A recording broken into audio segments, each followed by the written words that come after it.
Hello guys, ഈ കഴിഞ്ഞ Sunday എങ്ങനെ ഉണ്ടായിരുന്നു നോക്കിയാലോ.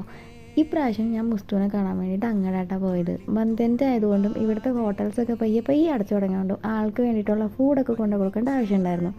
എന്നെ സംബന്ധിച്ച് ഞാൻ വീട്ടിലിരിക്കുമ്പോൾ വിശന്നാലും ദാഹിച്ചാലും എനിക്ക് എണീച്ച് കഴിക്കാൻ മടിയാണ്. പക്ഷെ പുറത്തിറങ്ങി കഴിഞ്ഞാൽ ഇതൊക്കെ എവിടെ നിന്നാണ് ഇരച്ച് തല്ലി വന്നതെന്ന് അറിയില്ല. എനിക്ക് സഹിക്കാൻ പറ്റില്ല. അപ്പോൾ കഴിച്ചുകൊണ്ടിരിക്കണം. അപ്പോൾ പിന്നെ പ്രകൃതിയോട് ഇണങ്ങി ജീവിക്കാമെന്ന് വിചാരിച്ച് ഇവന് 2 മാങ്ങ പറിക്കാൻ പറഞ്ഞിട്ട് പിന്നെ കുറേ നേരത്തെ പരിശ്രമത്തിന് ശേഷം കിട്ടിയിട്ട് 2 കിട്ടി. 2 പ്രാവശ്യമായിട്ട് പോയി പറിച്ച് 2 കിട്ടി. പിന്നെ ഞാൻ വീട്ടിൽ നിന്ന് കുറച്ച് സവാളയൊക്കെ വെട്ടിയരിഞ്ഞ് കൊണ്ടുവന്നിട്ടുണ്ടായിരുന്നു. അത് അരിഞ്ഞേക്കണതിൻ്റെ ഭംഗി നോക്കരുത്, എന്നെക്കൊണ്ട് പറ്റണ പോലെയാണ് ഞാൻ അരിഞ്ഞേക്കണം. പിന്നെ അതൊക്കെ കൂട്ടി കഴിച്ചിട്ട് അവസാനം കൊള്ളായിരുന്നു. ഞാൻ വീട്ടിലാണെങ്കിൽ അങ്ങനെ ട്രൈ ചെയ്യാറുണ്ട്, എനിക്കിഷ്ടപ്പെട്ട്. പിന്നെ നമ്മുടെ ലാപ്ടോപ്പിൽ എനിക്ക് ടാലി ഡൗൺലോഡ് ചെയ്യാനും പിന്നെ എൻ്റെ ആംഗ്രി ബേർഡ്സ് ഗെയിം അപ്ഡേറ്റ് ചെയ്യാനും പിന്നെ എൻ്റെ തെയ്യത്തിൻ്റെ ലോങ് വീഡിയോ അപ്ലോഡ് ചെയ്യാനൊക്കെ ഉണ്ടായിരുന്നു യൂട്യൂബിൽ. അതൊക്കെ ചെയ്ത് ഇവൻ്റെ വൈഫൈയിൽ അൺലിമിറ്റഡ് നമുക്കിത് വർക്കാവില്ല. പിന്നെ ആൾക്ക് ഫുഡൊക്കെ കൊടുത്ത് ഞാൻ എൻ്റെ കുടുംബം പിടിച്ച്